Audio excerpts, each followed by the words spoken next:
two all big name. Let's have a nice clean fight. Good luck to the both of you. I broke my back. What do you mean by that? Your back is broken.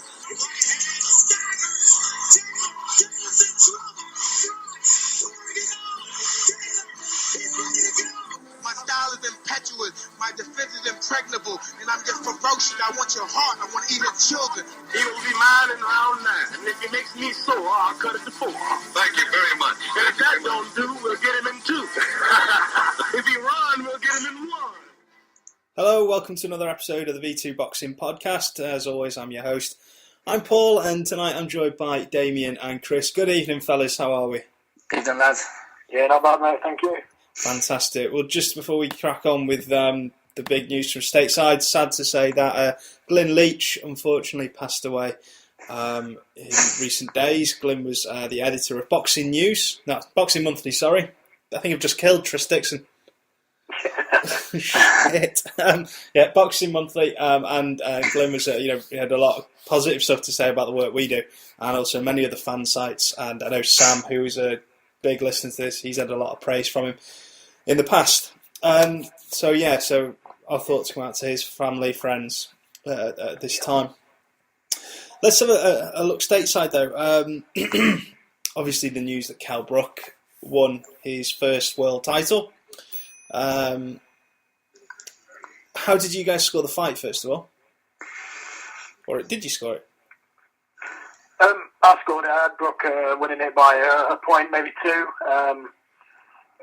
I thought it was one of them fights that had that kind of feel that although it was close, I felt comfortable giving it to the guy even though it was close. And I think most people, I've not seen too many that scored it for Porter. I've seen the odd few, but I thought Brook was a deserving winner. Like I said, it being closer than a lot of others seem to. How about yourself, Damien? Well, I watched it the repeat on Sunday morning. And after watching it the first time, I had Porter ahead by, I think it was 115, 113. I had it. But then I was sort of thinking to myself, I've probably been swayed by Tim Watt and his nonsense. So I went back and watched it again. And after I watched it again, it was just sort of watching Kell Brook more because it was pretty scrappy sort of to watch. Even whenever I did score it to Porter in the first time, I still wasn't happy with scoring it to him. But, just the way he was fighting, he was coming in close, he was hitting the back of the head and thought there was a lot of fouling coming from him. But then whenever I watched it back the second time, I actually scored 116, 112 to Brook. Sort of looking back in hindsight on it. But it's one of them fights you could have scored it either way. But I think a lot of people, talking about the scorecards, the 117, 111, and sort of at the start I was sort of thinking, that's a crazy scorecard to give. But then whenever I watched it back the second time and I sort of give it 8 rounds to 4 to Brook, and then I can sort of see why, maybe 117, 112 wasn't far off sort of my second score. So I don't really think the scorecards were, that bad after watching it the second time. I personally had it 115, 113 to Brook. Interesting, you said you didn't see many scores go to Porter. 80% of journalists that Bobby Hunter for Boxing News collected had it for Brook. Only 9 people had it for Porter. So he's quite a wide margin. Interestingly, Kieran Gibbons, who we've had on the show in the past, had it for Porter by, I think, 117, 111. And he was very surprised when Brook got the decision. And I know Tony Jeffries put on his Facebook page, it's nice to see the old adage of you have to take the belt from the champion, which, to be fair, is complete nonsense because obviously you've just got to win the fight. So it was nice to see that tweeted. Were you impressed with Brook overall, though? I thought he used his jab quite well, and it just seemed Porter was so one-dimensional that Brook didn't really have to go through his full repertoire of punches and things. Yeah, I thought, obviously, you can't be too critical of a guy that's just won a world title, but I thought Brook was kind of fighting to the level of his opponent. I think I expected that Brook would have to perform better than that to win. As it turns out, he just did enough to win, and I think if Porter had upped it a notch and been a bit better, I think Brook could have done it as well. I said on the side of the day, I actually think that Brook kind of made it as hard for himself as he could have done. I think he gave Porter the best opportunity he would have to beat him, because, like you said, Brook did use the jab nicely, but I think at times he probably underused it. I think Porter was a sitting duck on his way in for it. and sometimes Brook didn't use it as much as he should have. Sometimes he got caught up reacting rather than getting off first, which meant that Porter was able to get inside and just smother a lot of his work. So I suppose I'm impressed with Brook, but I was more disappointed with Porter. Yeah. I was really expecting a bit more from him. I was by no means. I wasn't one of these guys that thought he was the next big thing in American boxing. And I certainly, although I officially picked him to win this fight, I certainly said that it was anything but a foregone conclusion. Brook was a very live underdog, but I just really expected a bit more from Porter. But even if he had a ball, it's just the way the fight went. I really think Brook would have just dealt with it and could have booked his game too. I think he got dragged down to Porter's level a little bit.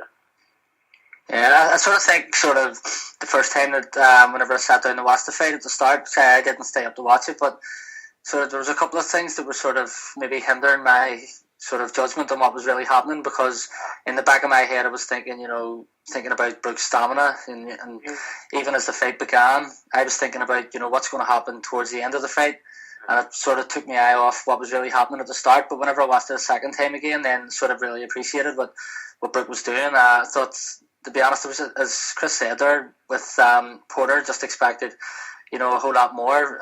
Even last week, and whenever you said to me about making a prediction, sort of I was all over the place thinking there's so many factors to take into consideration. And I think looking at the Malignaggi fight, people thought sort of Porter was the welterweight Mike Tyson. He could just go in and blow out Brook, and we all sort of thinking back about, I don't know, I think maybe if Brook hadn't have had that fight with Carson Jones, I think Porter maybe would have took him out. I think that first fight against Carson Jones was probably set him up, to win that fight, because it sort of showed him that whenever he's got a pressure fighter in front of him, he really got that gut check that first time in the Carson Jones fight, and I think he learned massively from that. And as the fight went on, you seen after about the sixth round that Porter, his jaw was hanging open in the corner, and you could see he was starting to get tired, and Brook just looked as fit as ever. I was really surprised by Brook as well. I suppose that people all had their opinions on whether he was really that dedicated, and whether his stamina issues in the past, and the fact that he's come into fights and he normally fights at welterweight, and there has been fights he's come in at late middleweight, and whether he could sort of, if he had the dedication to sort of really take it on. And it was his first big fight, his first world title fight, and you had all these points, but he in the end, watching it back the second time, I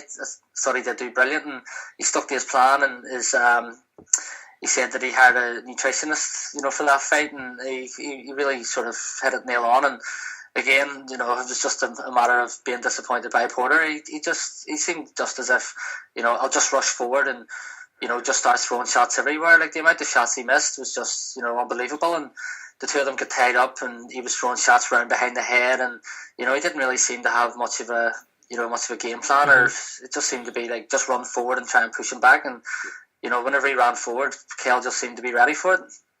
Well, just on that point there, I apologise, I can't remember if it was you or Chris who made the mini Mike Tyson point. I do apologise. Was it Chris? It was Damien. Damien, sorry. I've had a long day. Apologies, mate. Sam, who obviously tunes into the show every week, he said people were making Porter out to be a mini Mike Tyson. However, he came into the fight with a stoppage percentage of just 60%. Is that really the ferocious puncher he was made out to be?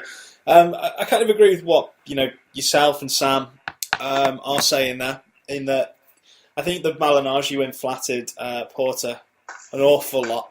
I think when we did our show after that fight as well, I think Chris made points regarding that. My feeling was that Brook didn't have the gas tank, and that was what I was really worried about. I think we made the point of it on last week's show, didn't we, myself and you, Damien? That if Brook could sort that gas tank out, he should theoretically be fine, as he's the better boxer. So let's have a look at the future, because there are some names now that are sort of opening up for Kell Brook. One of those names is Keith Thurman, who I'll admit it, I'm well and truly on the hype train. He is the next big thing in boxing, certainly in 147, at the 147 division anyway. Yeah. I think you're quite high on him as well, Damien. Yeah. If he's offered to travel to the UK, it's a huge homecoming fight. There's no chance we're going to see Eddie Hearn make that fight now, is there? No, I don't think so. I had to sort of laugh. I know that Eddie Hearn was caught up in with the emotion, of Kell Brook winning the title. There was an interview just after where he actually says in the same sentence, in the same breath, that that Kell Brook's got to think big, and when you win a fight like this, you can't just fight out of your own backyard. You have to think big. And then just literally as soon as he said that, it was we're going to look at some dates for Sheffield, which is just obviously just going to start making fights in his own backyard. And I have no issue with that, just as long as they just keep riding high. I don't want to see this being like Nathan Cleverly, where he won his world title, and that Frank Warren tried to just make money off sort of silly fights.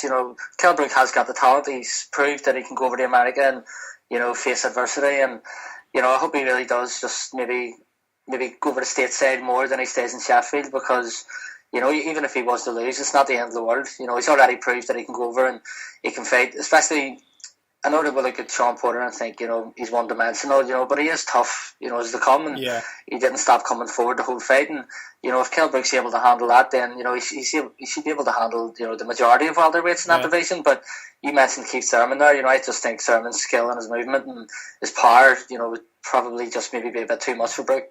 I think Keith Thurman's got the fastest hands in the division.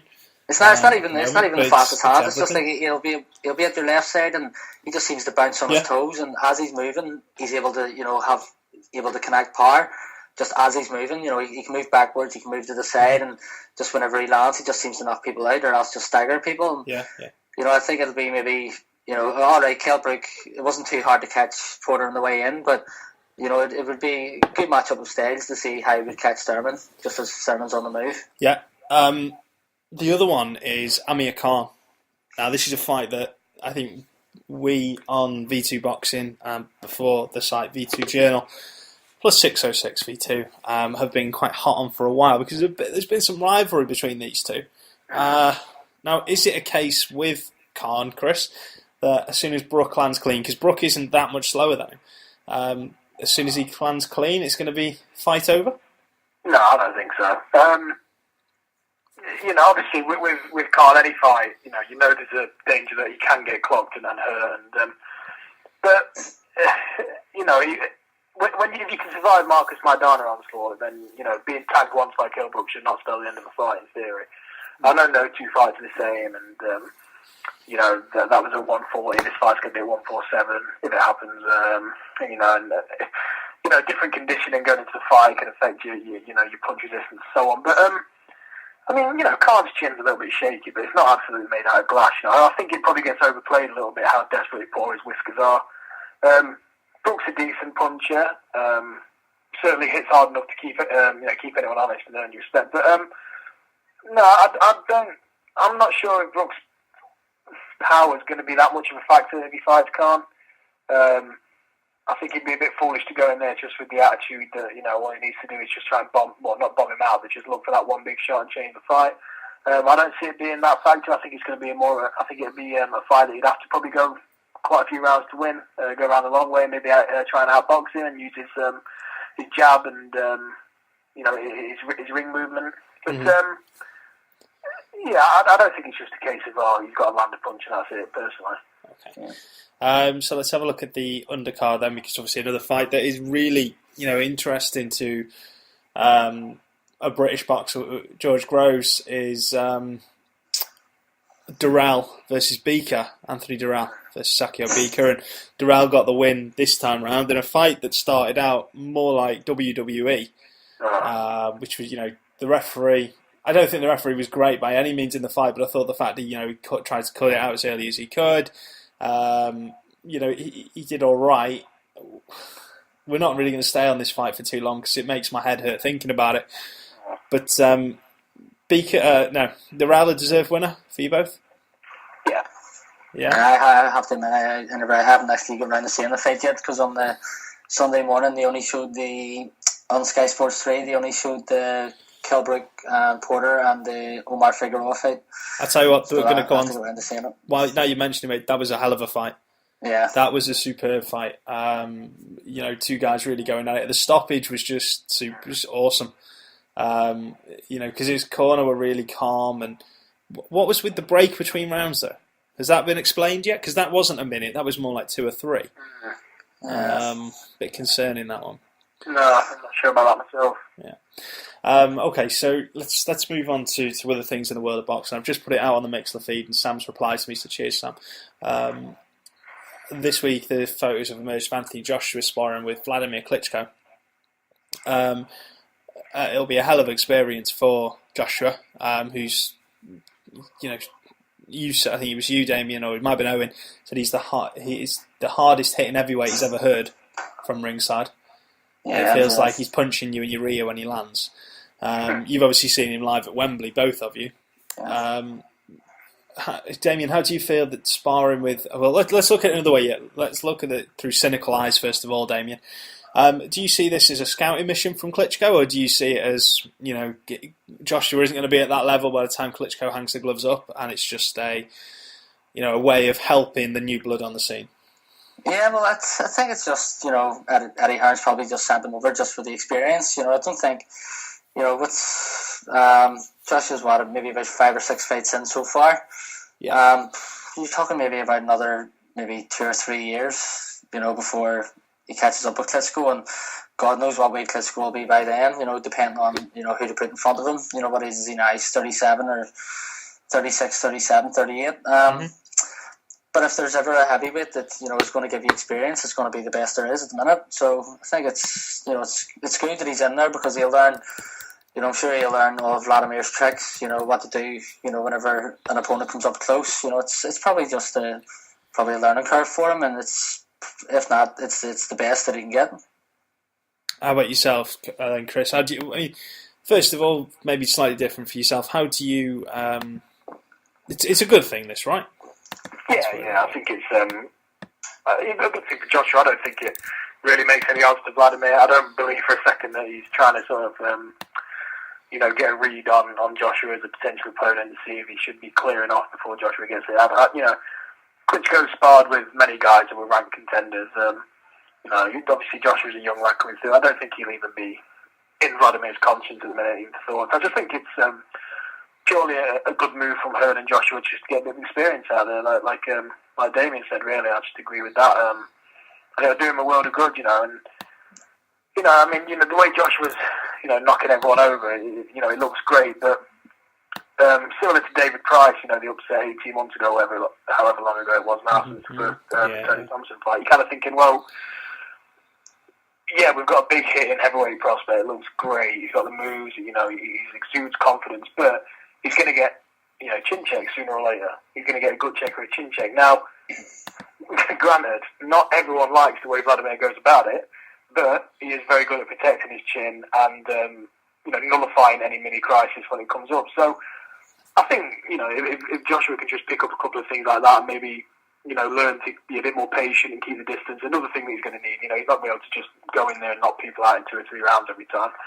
If he can learn those tactics, protecting the chin, being patient, picking his shots, then it'll just make him a much more formidable fighter. And and he already looks like a can't miss prospect to me.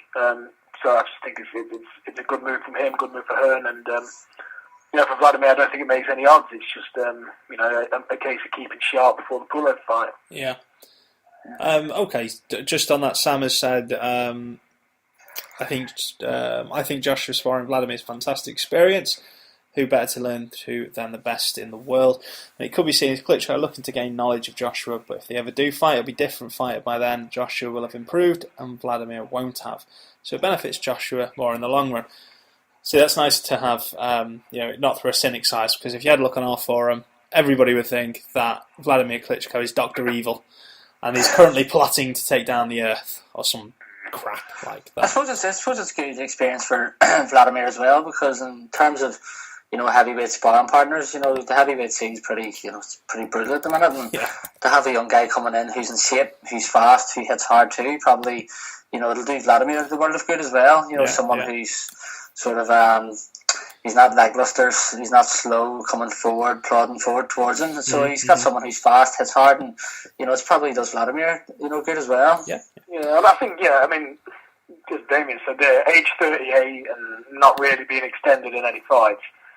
it would be pretty easy for Vladimir to, get a bit soft now mentally and sort of take his off the ball. But the great thing about Joshua is just the feeling you get about him and the confidence he exudes. Okay, yeah, it's sparring. They're not going to be trying to take each other's heads off. But even so, you hear stories about guys getting timid in sparring when they're up against, a major star or one of the best in the division. I think even Froch said when he was sparring Howard Eastman, at the turn of the century, it was still, to him, a nerve-wracking experience, and he probably did seize up a little bit.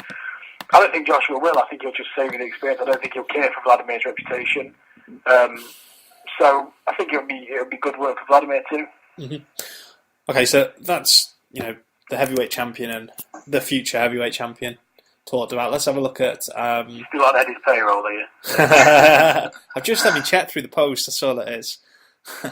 Let's have a look at another heavyweight who has he's done a lot of things. He's beaten up internet trolls who are probably harder than the other 32 people he's fought. Deontay Wilder. He struggled. Well, I say he struggled. He beat Gavin in 4 rounds. Well, retired between rounds, wasn't he? And he knocked him down in the 3rd and the 4th. But he didn't look impressive. And apparently next for him is Bermain Stavern.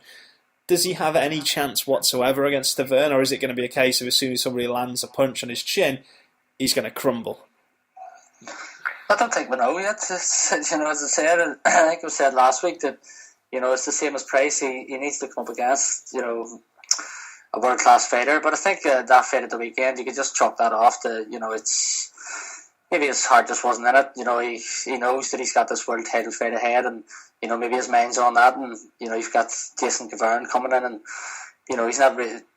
We all know Deontay Wilder. If he wanted to, he could have took him out in 1 round. If we look back upon his previous opponents, but I don't think that fight's. We can really use that as a stick to beat him with. It was sort of just like a keep busy fight until his world title fight. And although he sort of was a bit lackluster in the way he fought for the first 3 rounds or the first 2 rounds, and I don't think that's going to be the same once he fights Stavern, because when he goes in against Stavern, he knows that this is it. This is sort of the same as Kell Brook. He's going to have to train as hard as he's ever trained. If he wins this WBC belt, then he's going to be, he's going to be a massive star in America. So, I doubt that he put as much training into his fight against Cavern than he's going to put in against Stavern. Okay, so just before we come over to you then, Chris, comment on Mixler. His Wilder is still huge unknown quantity. He's clearly got great power. He's talented, but to have gone 32 fights without facing anyone of note is poor. How he's mandatory challenger without facing anyone is beyond me, but that's boxing. Sam actually thinks he'll beat Stavern. That's a brave call, because Stavern looked very impressive against Ariola. Showed really good speed, and not only that, but very good power and the ability to soak up a lot of punishment, because he got caught a fair few times by Chris Ariola. So, Chris, am I wrong? And is Wilder the next big thing in heavyweight boxing? Well, what is the next big thing? I think he could beat Stavern. That's a fight I've really not made my mind up on, to be honest. I can, if someone calls it for Wilder, I can see the point. If someone calls it for Stavern, I can see the point. Next big thing, I think he can win a title. Whether or not he can, become a consistent, a really long-serving, consistent champion. Someone worthy of picking up the reins from Vladimir once Vladimir's gone, or maybe even someone who could be a threat to Vladimir for a unification bout. I'm not sure about that. It's just the chin. You just got to see his chin tested. Judging by some sparring and amateur videos, there's suspicions that maybe he's, his chin's a little bit tender. But I'm sure Stavern will test that chin at some point. So it's just a fight I'm really looking forward to. I know, among some sort of chin stroking so-called connoisseurs, it's sort of seen as sacrilege and a sign that nothing about the sport to get excited about a Wilder fight, or think that maybe he might just be a decent fighter. But I think it's a good thing that we've got Damien's just doing the washing. Not on no quantity anymore, but it's a good thing that we've got some new blood coming into the title picture. For years, guys like John Ruiz getting recycled in world title fights, Shannon Briggs and God knows what else. So I'm looking forward to it. I think he can win a title. I think he could be, I think he could be a good value for money heavyweight operator. But someone to really fill the shoes and bring some real, glitz and stature back to the heavyweight division for America, I'm not sure about that. Damien, leave the washing up till after the show, please, mate. What is that? Said leave the washing up till after the show, please, mate. No, somebody dropped my door. Jehovah's Witnesses, I think.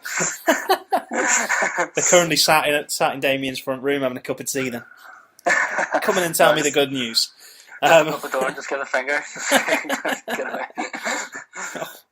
away. Right, so let's sort of move away, because obviously there were some other fighters on this card at the weekend. I realised that we're nearly half an hour into the show and we're still talking about fights, but Callum Smith and Luke Campbell both made their stateside debut at the weekend. Both won, both in very impressive fashion. Are you crunching the bones of these Jehovah's Witnesses or something as we're talking? Yeah. No, just sort of tidying up the table so I can sit down. Right, sorry, go ahead. I'm ready Tell you what, this is what live podcasting is about. Come on. Yeah, definitely.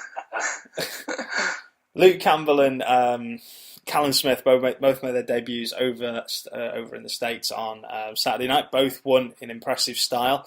Callum Smith, obviously extremely talented, probably not that far away from British title. Just how highly do you rate Callum Smith? Because his first two fights he didn't really impress, but since then he seems to have found a bit of rock in his gloves. I'll chuck it over to you first, Damien. Now you're at the table. I only seen the knockout at the weekend, and it was a pretty brutal one, to be honest. But I think he's heads and shoulders above the rest of the Smith brothers, and if any of them are going to go far, I don't really see Paul Smith beating Arthur Abraham, no matter how shot Abraham is. But Callum Smith does look, he has got the skill set and he's got the power, and he seems to have a good head on his shoulders. So I do rate him very highly, and I think that he is going to go quite a big way. But it's, as I said, it's boxing. It just takes one slip up. But at the minute he hasn't put a foot wrong really. So we can't really judge him on anything until he steps up. Probably the maybe European level or whatnot. How about you, Chris? You may as well just repeat everything Damien says tonight, because again, I'm just sort of in complete agreement with what he said. I think he's definitely the best out of the Smith brothers. I think certainly the best talent. Like I say, I just now it just needs to start. It's just a case of finding the right opponents for him. It's such a fine line. People want to, with the early exposure these days and the fact that British boxing is booming at the minute, and there are so big numbers and big fights going on. People want to see guys rushed in. How many fights has Callum into his career now? Is it 11, 12? Yeah. It's just make sure they're finding the right opponents. They have to be learning fights. He has to, but at the same time, he's not ready for the deep end yet. You can still see that he makes the kind of little amateur mistakes, which But the great thing is, if you look at him from his 6th fight to his 12th, you can see the improvements in him. And as you said, the power, the way he's sitting on his shots, that's been the most alarming thing, and that's really come into his game in the last year or so. So I think he's got a really good future ahead of him. Like I said, just hope that in the next sort of 12 to 18 months, I think 18 months down the line, you start thinking about a world title fight, perhaps. There could be a Brit at super middleweight. I mean, obviously there's Froch now, but there could be another Brit in 18 months at super middleweight holding the title. And if he's matched well enough, and I think if he continues the way he is now, I think he's going to be at the top of the division or near the top for a long while. The other one then is Luke Campbell. Now, Luke gets a bit of stick on our forums because obviously he's a bit older than Callum, and he hasn't dealt with his opponents as impressively, apparently. We found out earlier this year that there have been some family issues outside of the ring. I think his dad wasn't very well. So, Luke Campbell's another guy. As well in the division he's in, there's not that many fights out there, really, is there? So, how highly do you rate Luke Campbell? I think he's a fair fighter. I've got to say, I'm of the Olympic batch, he's probably, of the lower rung, in my opinion, as a professional. I certainly think Joshua's a better prospect as a professional. I'd probably say I actually believe in the long run, Agogo as well, Anthony Agogo will end up being make a better professional than Campbell. Campbell's, I worry about him maybe ending up the same kind of way as Frankie Gavin, just, good at judging distance, decent defence, punch a little bit, but nothing really to distinguish him in the pro game. And, he's a lefty too, like Gavin, and just lacking that little bit of extra, the X factor, something that really makes him different from the other sort of guys in and around his division that he's going to be lined up against in the next 18 months.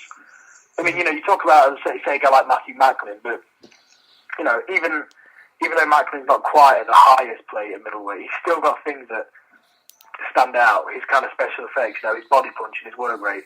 Campbell just doesn't seem to have any of that, and that's what makes me worry. I just think that, really solid all-rounders will just have a little bit too much of everything for him. But, he's going to develop more. He's going to get better, so he could still confound me and prove me wrong, but I'm not as excited about his prospects in the pro ranks as I am about some of the other Olympians. Yeah. Okay. Let's have a quick look ahead at this weekend's action. I'm going to throw two names out that you've probably never heard of.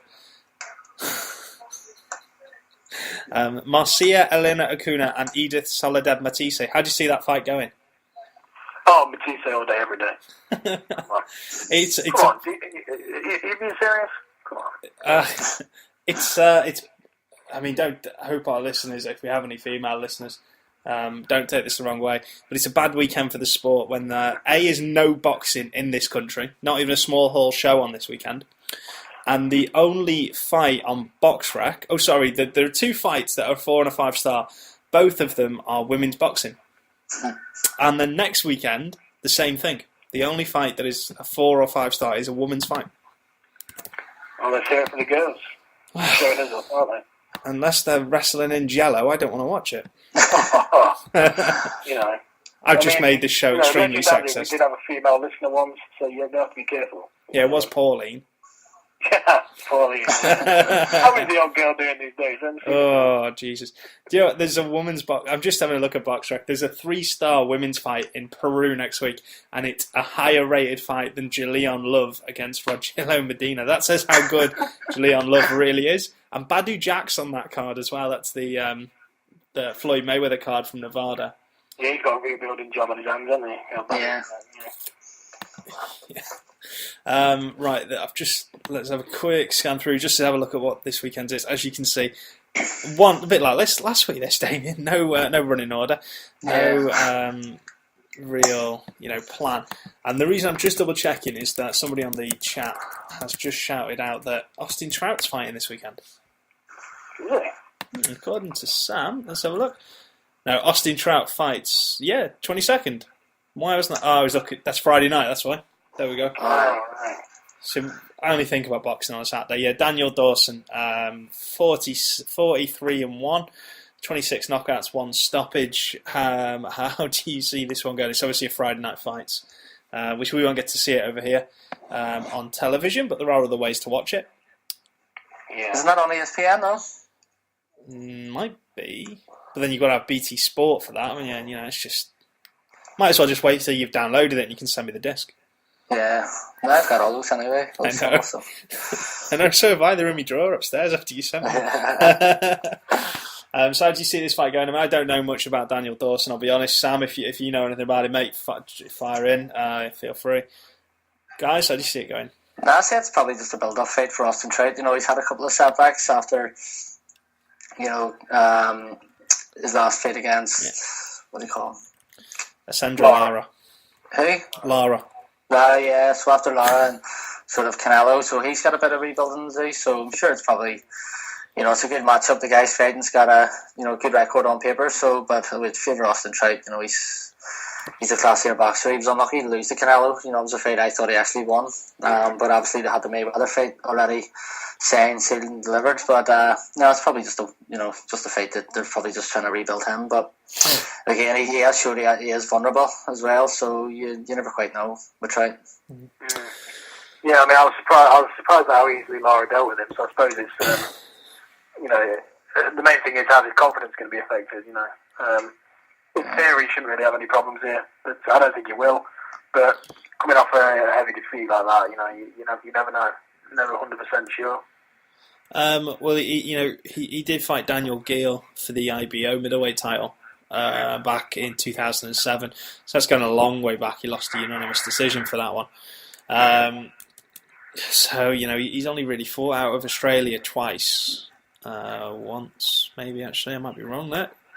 He's only ever fought out of Australia once, and that's the only time he got stopped. So I could probably say we're going to see a stoppage on Friday night. So yeah, right. Give us a round. Go on.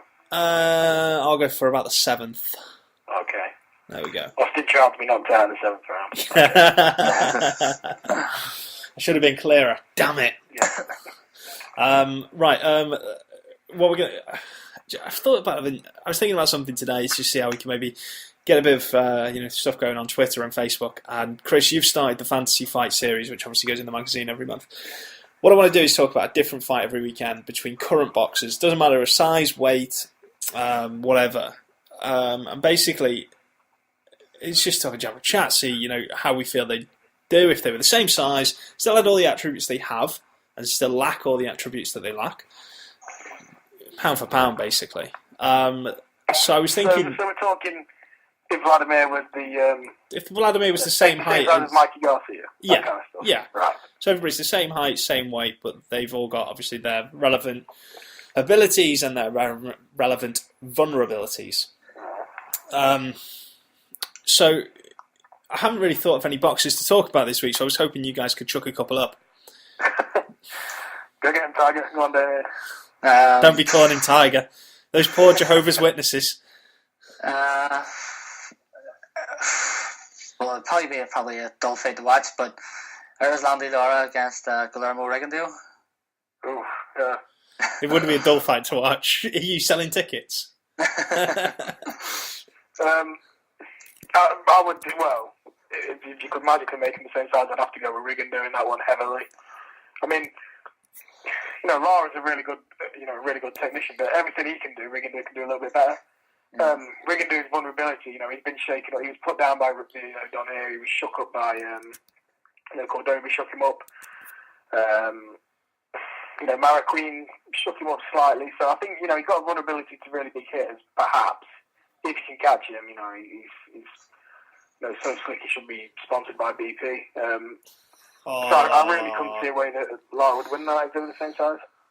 I was even actually watching there. What was it, 2 days ago? I was watching Lomachenko and Guy Russell Jr. again, and so I was going to throw it out there. But if Rigondeaux was to move up and fight Lomachenko, how would you see that going? I think Rigondeaux beats him. Rigondeaux is one of these fighters you just don't see him losing. There's not a situation in my mind I can see Rigondeaux losing, because we don't know. Right, we know that Lomachenko couldn't handle being bullied and the dirty fighters, but how does he cope when he can't hit his opponent and he constantly misses? And the thing is as well, Rigondeaux stays within range, because that's when he gets caught and he gets dropped, he stays sort of in the pocket and he makes people miss from the pocket, which it's not an easy skill to do, but it also must drive you wild if you're the guy fighting him. And I think Lomachenko loses his call. Probably ends up getting a bit brash and trying to rush him, and he'll just get picked off. I would have to. If there was a fight saying now, I would certainly have to go with Rigondeaux heavily, just because. And I said this, when Lomachenko went professional, and people getting, really over the top with him, and great talent though he is. And I said that, a lot of people said it's still not the same as the amateurs, and. I think if you'd have put, Salido was his second fight, and I think Salido would have been too much for Rigondeaux if it was Rigondeaux's second fight as well. No matter how good you are as an amateur, I still think the pros is, it is, in effect, it is a different sport. And there's certain things you have to bring to the ring, the professionals that you don't when you were in the vest for your country. So, just on the fact that Lomachenko is still very inexperienced and professional, I think, what Rigondeaux has learned in his 4 or 5 years as a professional would easily see him through, and I think he just won out a pretty comfortable points winner. One thing to think about is that Lomachenko is a lefty though, like Rigondeaux.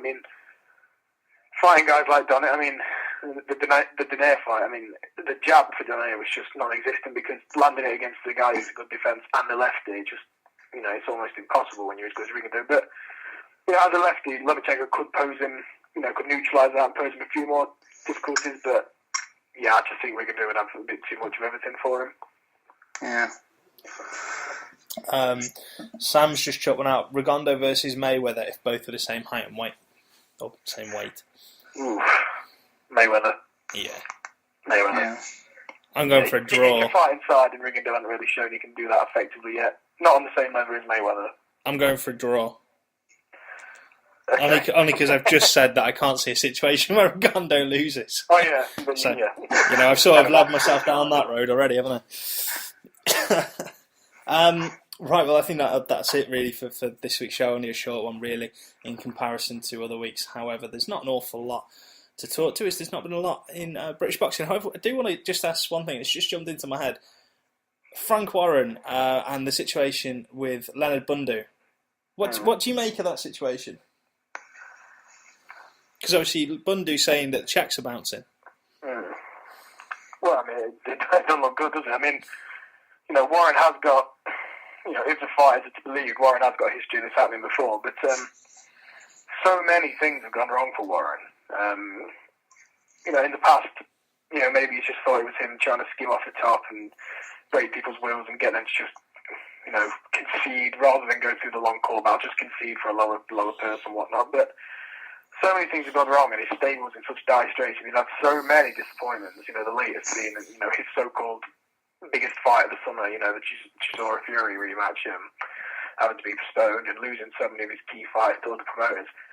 This time it kind of makes you wonder, well, is it literally that just money isn't there for him anymore? I mean, every interview he does now, he's, I'd love to get him on and try and get to the bottom of it ourselves, but every interview he does, he seems to be, just bemoaning the recession and throwing papers about and looking for any excuse to slag off other promoters, and, it just seems to be kind of a little bit lost at the minute, and, a guy who's been around as long as him, you can never write him off, and he knows the game better than anyone. He's been through tough times before, but is it all just getting a little bit too much from now? Is he finally just sort of getting to the end of the road? It's just I don't know how you feel about it, Damien. But yeah, well, I think at the minute, even though he's not a fully fledged Frank Warren fighter, but he's got Carl Frampton there, and I think if Carl Frampton beats Martinez here in the 6th, I think it'll be stateside for Frampton, and I think Frank Warren will lose that too, and especially after Frankie Gavin losing as well, he just seems to, and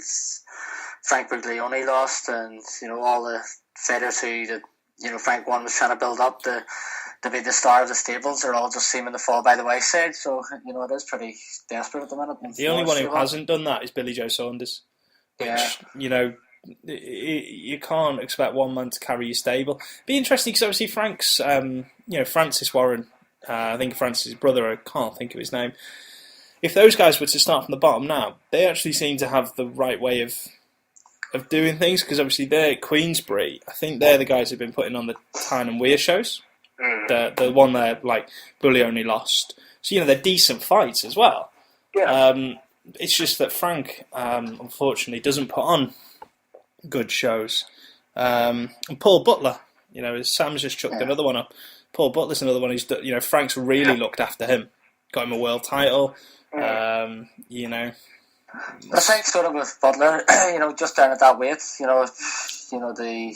the casual fans just aren't as excited just as you go down the weights like that, and although Butler has, he has the skill and he is an exciting fighter, I just think, it's going to be pretty hard to promote Paul Butler up to, base star, just based on the weight. So I think that, it's...